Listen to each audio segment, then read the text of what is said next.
제가 잘못을 할 때면 엄하게 교육을 하시기는 했지만 그래도 저에게 아낌없는 사랑을 주시던 분들이셨습니다. 그런 저는 나이 차이가 많이 나는 누나와 함께 자랐는데 그래서인지 저는 여자들을 대할 때에도 별 어려움이 없었습니다. 친구들을 사귀는 것에도 문제가 되는 부분이 없었고 저는 정말 철없이 행복하게 자랐던 것 같습니다. 그런 저를 보면서 부러워했던 친구들도 많았는데 저도 제가 원하는 대로 인생이 흘러갔기 때문에 정말 남부럽지 않게 행복했습니다. 제가 누리고 받았던 깊고 따스한 사랑을 사회에 돌려주기 위해 교육 봉사를 하게 됐습니다. 부모님께서는 제가 유복하게 자랐다는 것은 행운이고 결코 자만하거나 해서는 안 된다고 항상 남들에게 베푸는 인생을 살아야 한다고 말씀하셨습니다. 어렸을 적부터 귀에 못이 박히게 들었던 이유에 저는 어려운 사람들에 대해 많은 관심을 가지며 제가 도움이 되도록 노력하기 위해 봉사활동을 많이 하려고 했습니다. 그러다가 저는 우연찮게 대학교 2학년 때 재수를 한다는 한 여학생을 알게 됐습니다. 그 여학생은 유복하고 순탄하게 자라온 저와는 다르게 가정 불화에 시달리고 있었고 학업 성취도도 낮은 편이었어요. 하지만 간호사가 되고 싶어서 다시 수능 공부를 하게 됐다고 하는데 저는 그 마음이 참 기특하게 느껴졌기 때문에 점점 둘이서 볼 때가 많아졌습니다. 대학생으로서 공부를 가르쳐 주다 보니 자연스럽게 저도 이성적으로 관심이 생겼고 그 친구도 제게 같은 마음인 것 같더라고요. 그리고 드디어 예상했던 순간이 머지않아 오고 말았습니다. 오빠, 나 오빠 좋아해요. 오빠도 나 좋아하는 거 알고 있어요. 우리 이제부터 제대로 만나볼래요? 네, 맞습니다. 그러다가 그 여자가 저에게 고백을 하게 됐죠. 그 순간 저는 묘한 감정을 느끼게 되었습니다. 정작 연애하자고 기회가 오고 멍석에 깔리자 저는 많은 생각이 들더라고요. 의외로 생각해보겠다는 대답에 그 친구는 당황스러워했고 진심으로 저는 그 만남에 대해서 고민하게 되었습니다. 그러나 아무리 생각해봐도 전 지금 연애할 상황이 아니었고 그 친구에게 호감은 느꼈지만 연애 상대자는 아니었다고 생각했기에 그저 사이가 어색해지지 않게 공부를 잘하면 생각해본다는 식으로 웃으며 대답을 하게 됐습니다. 그 순간 어두워지는 그 친구의 얼굴은 제 심장을 쿵 하고 떨어지게 만들었어요. 알겠어요. 지금의 나로선 부족하다 이거죠? 좋아요.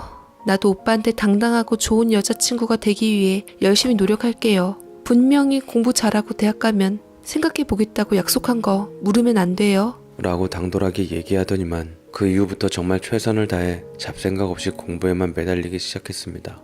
정말 공부를 열심히 하면서 실력이 좋아지는 것을 보며 저는 조금씩 호감을 느끼게 되었죠. 결국에는 정식으로 사귀는 관계가 되었고 행복하게 그렇게 데이트를 하며 즐겁게 시간을 보내다 저는 마침내 군대를 가게 됐는데 일병이 되고 난 후 언젠가부터 연락이 잘 되지 않았습니다. 그래서 어느 정도 이별이라고 생각을 하게 됐죠. 차라리 그게 잘 되었다 싶기도 했습니다. 현실적인 측면으로 볼 때 우리는 너무나 안 어울린다고 생각을 했거든요. 허나 1년쯤 넘었을 때 제가 제대를 하고 나서 얼마 안 된 후 갑자기 잊고 있었던 그녀에게 저는 연락을 받게 됐습니다. 나 오빠에게 꼭 해야 할 말이 있어. 좀 만나자. 이렇듯 제게 꼭 해야 할 말을 강조하며 만나기를 바랬고 저는 뜻대로 그렇게 그녀와 만나게 됐습니다. 그런데 순간 카페에서 그녀를 기다리다가 만난 모습에 마시던 물을 내뿜고야 말았습니다. 다름 아닌 그녀가 왜 나이 한 명을 안고 있는 것이 아니겠습니까? 그 아이 뭐야? 조카야? 아니면 설마 네 아이는 아니겠지? 오빠가 궁금하면 아이 안고 제대로 한번 봐볼래? 누굴 더 많이 닮았는지? 라고 뼈 때리는 말을 하면서 제게 세게 안으면 부서질 듯한 작디작은 아이를 품속에 건네는데 그렇게 작은 갓난아이를 처음 안았던 저는 심장이 멎을 것 같은 두근거림에 심하게 손까지 떨려왔습니다. 자는 아이 얼굴만 봐도 불현듯 누구 아이인지 딱 보이더라고요.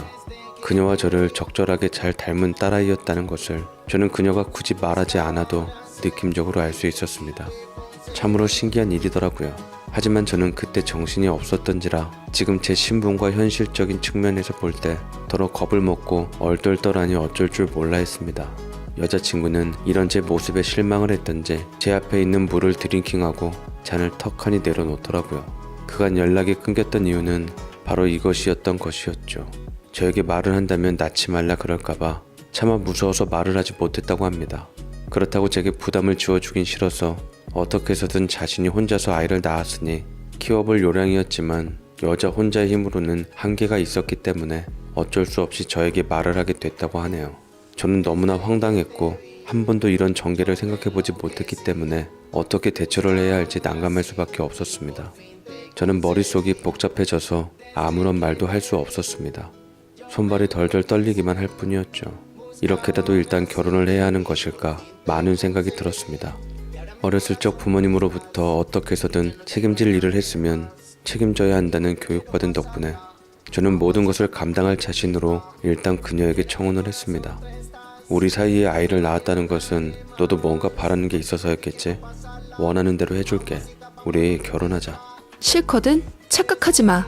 누가 결혼 같은 거 원한대? 너무나 간단 명료하게 그녀는 저와 결혼하고 싶은 마음이 없다고 말했습니다. 본인 역시 이제야 겨우 대학에 합격을 해서 공부를 하려고 했는데 결혼을 하게 된다면 결국 자신은 대학에 가지 못한 채 아이를 돌봐야 하고 제 부모님이 자신을 싫어할 것이 뻔히 보이니 그런 결혼을 하고 싶지 않다고 하는 것이었죠. 잠시나마 딸 아이 역시 혼자 키우려고 낳긴 했습니다만 아무리 생각해봐도 자신의 꿈에 걸림돌이 될 것 같으니 저에게 맡기려고 찾아온 것이었습니다. 난 이기적인 사람이라 우리 딸 대신 내 꿈이 먼저더라. 생명인데 그래도 낳는 것이 맞아서 낳았지만 정작 이제까지 키우는데도 너무 힘들어서 우리 딸을 나만큼 사랑할 수 있는 사람한테 보내야 할 것 같았어. 하지만 오빠도 나와 같은 이유로 정 앞길이 불안하고 힘들 것 같으면 시설에 맡기는 걸로 하자. 가엾지만 어쩔 수 없잖아. 이게 운명인걸. 세상에 나온 것만으로도 감사하며 어떻게든 잘 살기를 바라는 수밖에. 이렇듯 키우기를 원치 않는다면 보육원 등 기관에 보내는 것도 생각을 해보자고 하는데 저는 그게 말이 안 된다는 생각이 들었습니다. 이제 태어난 지 3달쯤 됐다는 아이는 너무나 작았습니다. 그리고 무엇보다 저를 많이 닮았다는 것을 알 수 있었습니다. 제 어릴 적 모습과 너무나 똑같았거든요. 딸이어도 이렇게 아빠를 많이 닮을 수 있나 너무나 신기했습니다. 아직 만난 지 얼마 되지 않은 아이였지만 그래도 내가 이 아이의 아빠이니까 어떻게든 책임을 져야겠다는 생각이 들었습니다. 여자친구는 제가 키우든지 아니면 고아원에 보내든지 둘 중에 하나를 하자고 했고 결국 저는 그렇게 아이를 데려가게 됐습니다. 어머, 그 아이 뭐니 너? 갓난아이 같은데 혹시 봉사활동하는 기관에서 너한테 임시 보육이라도 해달라고 그랬니? 이상하네. 요즘 남자들한테도 그런 걸 맡기나? 라고 말씀하시는데 어머니께서는 제가 기관에서 데려온 아이를 임시 보육하는 목적으로 집으로 데려온 줄 알았나 봅니다. 막상 아이를 데려가니 부모님께 어떻게 말씀을 드려야 할지 답이 서지 않았습니다. 하지만 저희 품에 잠들어 있는 아기가 너무나 예쁘더라고요. 그래서 제가 용기를 내야겠다 싶어서 저는 아이를 부모님께 안겼습니다. 부모님은 상황을 어리둥절하시면서도 아이가 마냥 예쁜지 우르르 깍꿍하며 웃으시더라고요. 허나 저는 부모님의 웃음을 멈추게 할 수밖에 없었습니다. 사실은 그 애 제 아이예요. 제 딸이라고요. 너 지금 뭐라 그랬어? 부모님은 당장에 사색이 되며 저와 아기를 번갈아 쳐다보았고 누구보다 이성적인 부모님이었건만 생각지도 못한 말에 저는 그때 정말 부모님에게 그동안 한 번도 들어보지 못한 온갖 말들을 다 듣게 됐습니다. 어떻게 자기네들 몰래 이런 일을 벌일 수 있냐는 말부터 내가 너를 잘못 키운 것 같다는 말까지 저는 하루아침에 불효막심한 녀석이 됐습니다. 네가 몇 살인데 이렇게 밖에서 애를 낳아. 전역한 지 얼마 되지도 않은 녀석이 세상에 애 아빠가 됐다니. 유전자 검사는 해본 거 맞는 거야? 애 엄마는 대체 어디 있는 거냐? 굳이 유전자 검사 안 해봐도 얼굴 보면 딱 답 나오잖아요. 죄송해요. 그렇게 됐어요. 저는 어쨌거나 이 아이는 제가 맡아서 키우는 것으로 애엄마와도 협의가 됐다고 말하면서 부모님께는 정말 죄송하지만 무조건 제가 키워야 될 것 같다고 말씀드렸습니다. 그게 사람의 도리이고 부모님께서 저를 그리 교육시키셨으니까요. 그러자 한동안 항상 온화하셨던 아버지도 굉장히 화를 내셨습니다. 네가 지금 그런 말 할 처지가 있다고 생각하는 거냐? 너 이제 겨우 23이다. 아직 대학 졸업하려면 한참 남았는데 어쩌자고 네가 애를 데려와? 다른 소리 하지도 말고 당장 애 엄마 데려와라. 어떤 사람이 이렇게 무책임한 행동을 했는지 그 얼굴 한번 보자. 그토록 도덕적이고 교육적인 면을 강조해 오신 아버지 역시도 자식 앞길에 걸림돌이 될 것이 뻔한 손녀를 어떻게 해서든 회피하려는 모습을 보여주셨습니다. 만약 아이 엄마를 데려온다고 하더라도 크게 달라질 것이 없어 보였기 때문에 저는 젊은 패기가 있어서였는지 어떻게든 이 가엾은 아이를 제가 맡아야겠다는 생각이었습니다. 생전 반항 한번 하지 않았던 아들이 이런 식으로 갑자기 반항을 하니 부모님께서도 적잖이 당황을 하셨던 것 같았죠. 저는 복학을 할 예정이었지만 이 아이를 키우기 위해서 일을 할 예정이라고 말했습니다. 그 말을 듣고 어머니는 다리에 힘이 풀리시며 그대로 쓰러지셨습니다. 부모님께서 어느 정도 반대를 하실 거라고 예상을 하기는 했지만 이 정도일 거라고 저는 생각을 하지는 못했습니다. 하지만 그럴수록 이상하게 저에게 부성애라는 것이 나타나는 것처럼 내가 무슨 일이 있어도 이 애를 지켜야겠다는 생각이 들었습니다. 결국 제가 쉽게 아이를 포기할 것 같지 않다는 생각이 드셔서인지 부모님께서는 결국 저를 혼내는 것보다는 다른 식으로 하는 것이 더 빠를 것이라고 생각을 하시는 듯 했습니다. 아들, 생각을 해보자. 그래, 네 말대로 네가 일을 해서 돈을 번다고 하면 아이는 어디에 맡길 거니? 설마 엄마 아빠가 도와줄 거라고 생각하는 건 아니겠지? 지금 아이 엄마도 없는 상황에서 아이는 누구한테 맡길 거니? 애 맡기는 게 결코 쉬운 일 아니라는 것은 너도 알고 있을 거야. 그리고 대학 졸업도 못해서는 어디 변변한 곳 취직이라도 할 수 있겠니? 그 말을 들으니 저는 두려웠던 현실의 벽이 다시금 제 피부에 와닿으며 잔뜩 겁을 집어먹었습니다. 어머니의 말씀은 분명 명백한 사실이었으니까요. 하지만 그렇다고 해도 제가 이 아이를 포기하고 고아원에 보낼 수는 없었습니다. 저는 며칠 정도만 봤을 뿐이었는데 신기하게 아이가 잘 울지 않고 저를 보면서 웃는 것을 보니 아이에 대해서 애착이 생기더라고요. 아이가 순해서인지 짜증이 나는 일도 없었고 힘들 때도 있었지만 아이가 너무 예뻐서인지 웃는 얼굴만 보면 스르르 마음이 풀리기도 했습니다. 하지만 부모님께서 말씀하시는 현실이라는 것도 저는 생각을 하게 될 수밖에 없었습니다. 그런데 갑자기 아버지께서 이렇게 말을 하시는 거였습니다. 별 수 없다. 이 아이 정한애로 호적을 올리는 거로 하자. 이미 이야기는 다 끝났어. 제 딸을 누나한테요? 그게 대체 무슨 말씀이세요, 아버지? 저 몰래 가족들이 무슨 작당을 했던지 아버지는 벼랑간 누나네로 보내겠다는 말을 하시는 거였습니다. 누나는 일찍 결혼을 했지만 몸이 약해서인지 5년이 되도록 아직 아이를 갖지 못해서 고민을 하고 있었습니다. 병원을 다녀봐도 아이는 쉽게 찾아오질 않아서 누나도 이리저리 치이며 마음고생을 많이 했던 터였죠. 매형과 입양 얘기가 슬슬 흘러나오자 차라리 아예 남의 아이보다는 제 딸을 데려가기로 했던 모양이었습니다. 저는 그게 말이 안 되는 생각이라고 온 힘을 다해 반박했습니다만 아버지는 확실하게 다그치시며 말씀하시더이다. 그러면 그 애를 계속 엄마 없는 애로 키울 생각이냐? 단지 네가 키우고 싶다는 그 욕심 때문에 애를 엄마한테 사랑도 못 받아보는 그런 애로 키울 거야? 어찌됐든 아이는 부모가 모두 있는 가정에서 자라야 안정되게 잘 키울 수 있는 건 분명한 사실이다.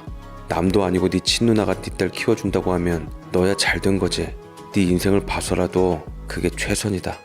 모든 얘기 끝났으니까 너도 계속 고집 피우지 말아라. 다른 건 둘째치고 네 딸 미래만 생각하자. 어디서 자라야 그 애가 가장 행복할 수 있을지 생각해보라고. 네가 적어도 아버지라면. 아버지의 촌철살인 같은 말은 제 뼛속을 파고들었습니다. 하기사 엄마 아빠 있는 안정된 가정이 아이에게는 확실하게 좋은 건 맞을 겁니다. 게다가 누나라면 믿을 수 있긴 했죠. 누나는 옛날부터 워낙에 아이를 좋아했지만 아이가 없으니 그동안 많이 힘들어했습니다. 만약 누나라면 제 딸을 그 누구보다 예쁘게 잘 키워줄 것 같았습니다. 저는 아버지가 말씀하셨던 엄마 없는 애로 부족하게 자라게 할 거냐는 그 말이 계속 머릿속에 맴돌았어요. 결국 저 혼자 욕심을 부리는 것보다는 아이가 잘 지낼 수 있도록 도와주는 것이 더 나은 생각이라는 결론을 내리게 됐습니다. 소식을 듣고 온 누나와 매형은 저희 집에 당장에 찾아왔고 어설픈 손길로 우유를 먹이고 기저귀를 가는 저를 보며 낮밤이 아직까지 바뀌어 있는 아이 때문에 잠 못 이룬 제 몰골을 보며 웃음을 터뜨리고는 아이를 안아서 소중하게 보았습니다. 어머, 정말 현이랑 너무 닮았다. 꼭 현이 어렸을 때 보는 것 같아. 넌 재주도 좋다. 어쩌면 이렇게 예쁜 애를 낳았니? 아, 내 속으로 낳았어야 하는 딸이었는데 지금이라도 만났으니 너무 다행이지. 고맙다 현아. 배 안 아프고 이렇게 예쁜 딸 얻게 해줘서. 라고 누나는 아이를 사랑스러운 눈길로 보며 보드라운 뺨을 쓰다듬었고 곁에 있는 매형은 작은 아이를 그저 잘못될까 무서웠는지 눈으로만 보고서는 저희 부모님과 제게 꾸벅 인사를 했습니다.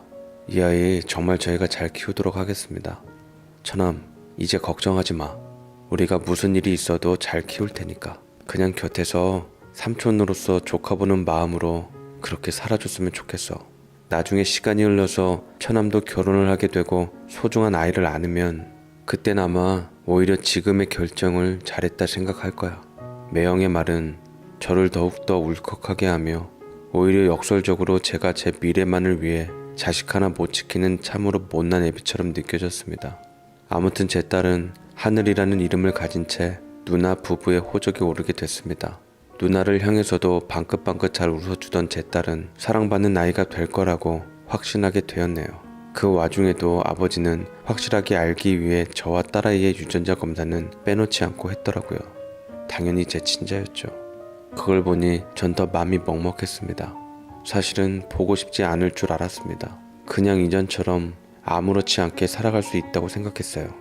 제 배 아파서 낳은 자식도 아니었고 막말로 임신기간 내내 함께하면서 제가 봐온 것도 아니었기 때문에 정이 없을 줄만 알았는데 이상하게 눈앞에 계속 아른거리며 아이에 대한 그리움은 쉽게 사라지지 않았습니다.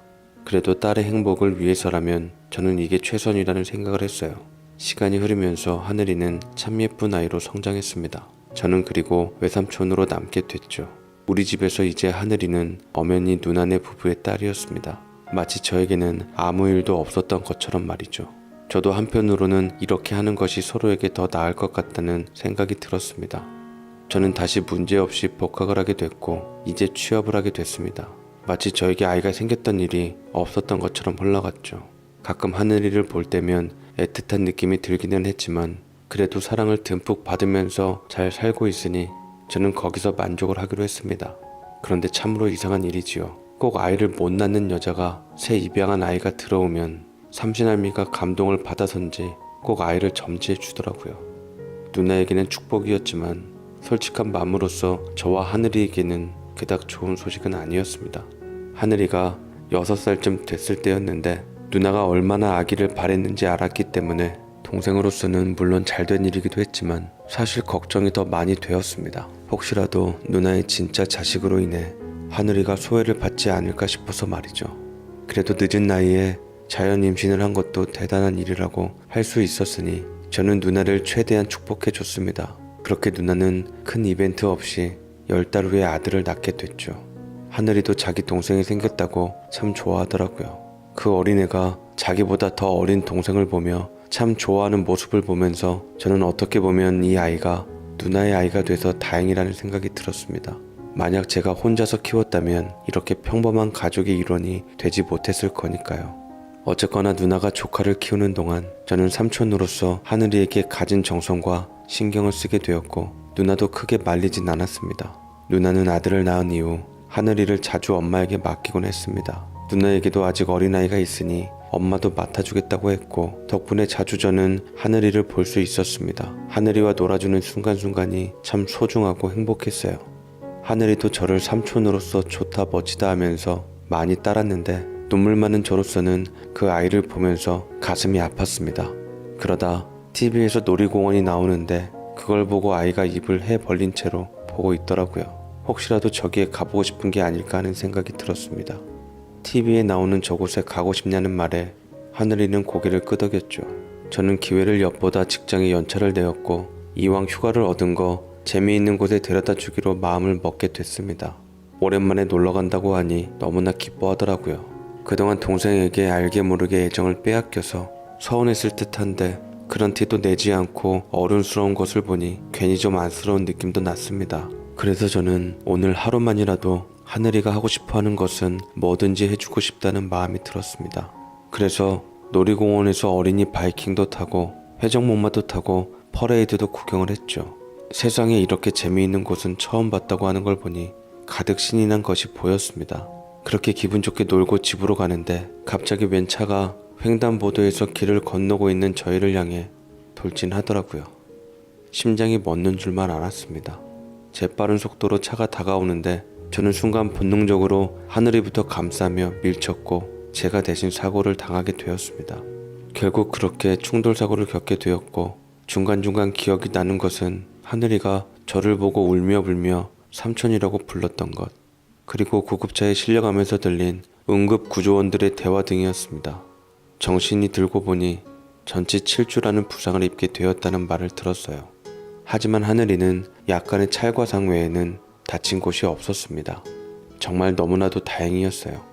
저는 눈을 뜨자마자 아이가 괜찮은지부터 확인을 했습니다. 그 뒤로부터 하늘이는 할머니의 손을 잡고 매일같이 병문안을 오곤 했고 올 때마다 삼촌 괜찮냐는 식으로 물어보더라고요. 자기 때문에 다친 것 같아서 그게 너무나 가슴이 아팠답니다. 저는 괜찮다고 말하면서 아이에게 크게 걱정을 하지 않아도 된다고 말했습니다. 사실 몸이 많이 아프긴 해도 저보다 더 아파하는 아이를 보자니 뭔가 마음이 무거워지는 것 같았죠. 아직 제가 다 낫지 않았을 때 함께했던 대화가 아직도 생각이 납니다.